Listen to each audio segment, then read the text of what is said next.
Built for agriculture and powered by Farm Credit, AgDirect's financing terms are among the most flexible in the ag equipment business, matching the income stream of ag producers. Discover why more dealers and their customers are choosing AgDirect to finance, lease, and refinance ag equipment by visiting agdirect.com.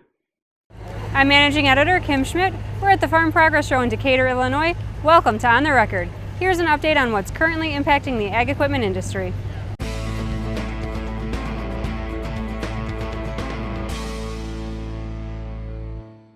The damage left by Hurricane Harvey in Texas will be felt for weeks, months, and likely years to come. And the same will likely be true when Irma, currently a Category 5 hurricane, hits Florida. Levinka Equipment's 8 locations in the Gulf Coast region of Texas all experienced some level of damage from the rain, wind, and flooding. General Manager Terry Levinka says there will certainly be an increased demand for utility equipment, such as skid steers, loaders, and tractors under 100 horsepower, as the cleanup process begins.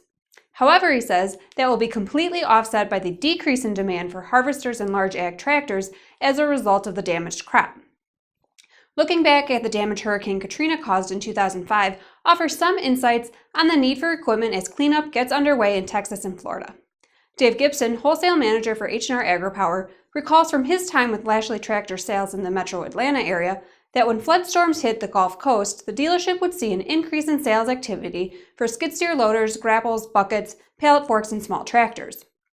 He says it was a good way to purge your used inventory of attachments and machines because there were guys who would buy machines, quit their jobs, and go down there and work for several months. Charlie Glass of Glass Management Group analyzed USDA's 2007 Ag Census data for Mississippi and Louisiana and says the impact of Hurricane Katrina had a significant impact on sales of agricultural tractors, combines, and cotton pickers in those states. According to Glass, purchases between 2003 and 2007 for Mississippi are rather startling. Total tractors purchased represented 19.1% of the total on-farm inventory for the state. Combines saw a meteoric rise in numbers during this time period, with 52.7% of all combines in on-farm inventory purchased during those 4 years. In Louisiana, 25.6% of total on-farm tractors were purchased during this period. A comparison with the same data from the state of Iowa shows something unusual was going on in Mississippi and Louisiana. In Iowa, all categories saw declining or flat sales for the period. Glass concludes, it does appear that tractor replacement during that period in the hurricane-damaged states did show more activity than it did in the state of Iowa. Based on the historical data following Katrina, there's potential that Texas will see similar increases in equipment sales.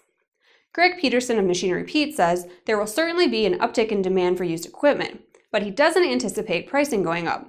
One of the biggest differences between now and 2005, he says, is how prevalent the internet is today in moving used equipment. One interesting thing could be if you looked at it from the dealer perspective and dealers with excess used inventory, which would be a lot, or freshly off lease, late model equipment. So there's a big supply of used equipment available. Well, one thing like our business, we have tools now that let dealers target message into geographic at the county level.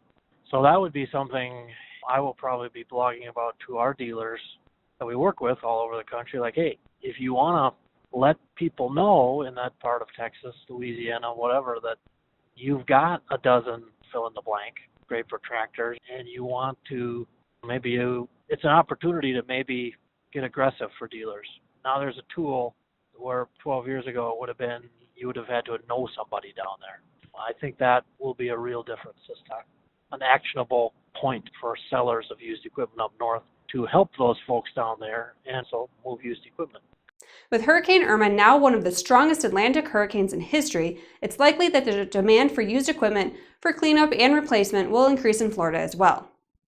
Finally, Gibson warns that dealers and customers alike should be wary of any equipment coming out of Texas, as there will likely be people out there trying to sell equipment out of the state without disclosing damage details. Now here's Jack Zemlicka with the latest in the Technology Corner.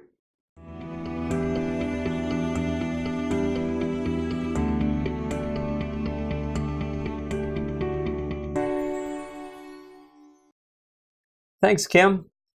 Widespread availability of fully autonomous vehicles in agriculture may still be several years away. But in recent years, companies have publicly showcased self-driving innovations, advancing development to the cusp of commercial production. A motivating factor for autonomy in ag is the desire by companies to design smaller, more efficient, versatile vehicles to perform a variety of field operations for farmers. This was a driving force behind the development of DOT, a new diesel-powered autonomous platform which debuted this summer.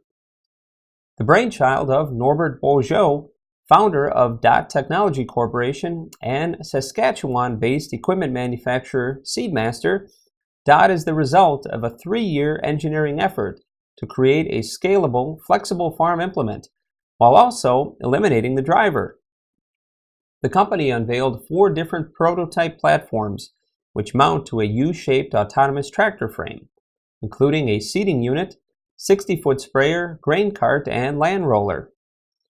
We caught up with Beaujeu at this year's Farm Progress Show to learn more about the timeline and target partners to deliver the technology to North American farms. It'll happen. There's so much interest. There's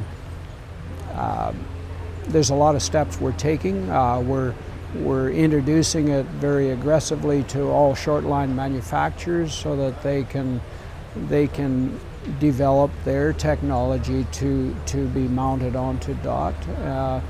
That'll be long-term very important, and Seedmaster started with those 4 implements that I talked about because Seedmaster had the luxury of knowing about this device for the last 2 years, so we were able to quickly develop some units that we knew we could manufacture ready for DOT.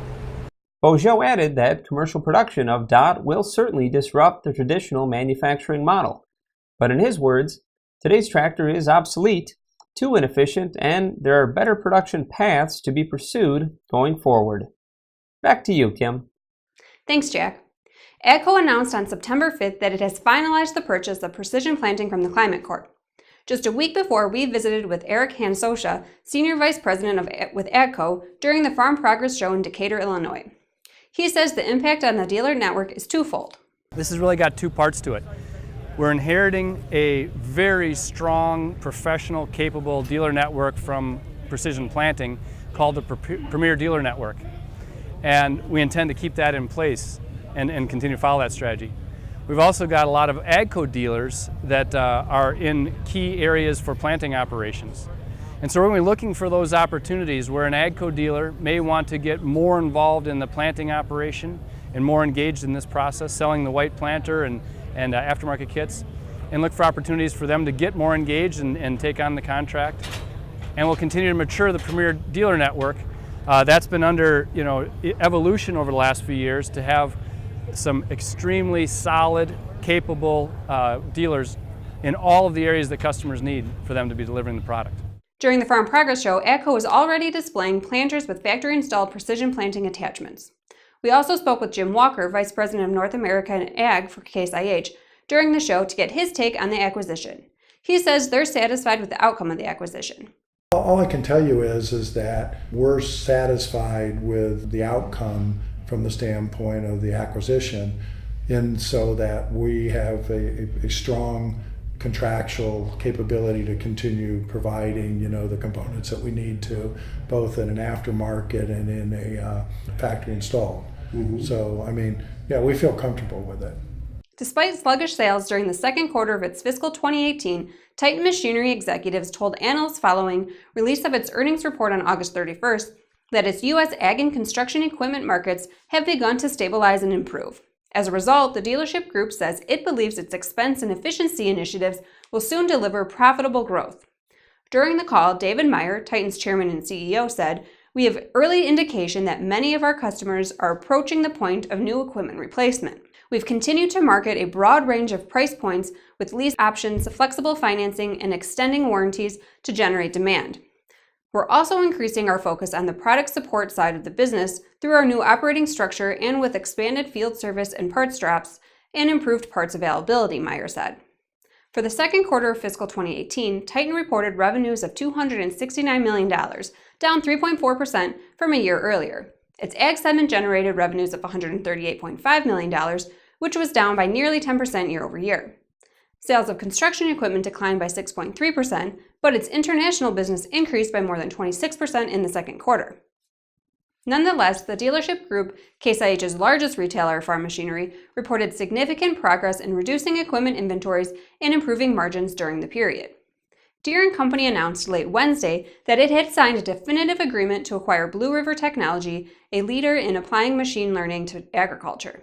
Blue River has designed and integrated computer vision and machine learning technology that will enable growers to reduce the use of herbicides by spraying only where weeds are present, optimizing the use of inputs in farming, a key objective of precision agriculture.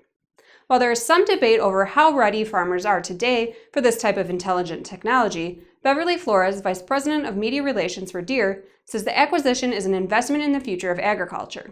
That's why we're making the investment today in Blue River, is we do believe in the impact that this will have on the industry itself. You look at what Blue River is currently doing in field testing with See and Spray technology, uses machine learning to identify which plants are crops and which ones are weeds, and then can apply that crop production products exactly where it's needed.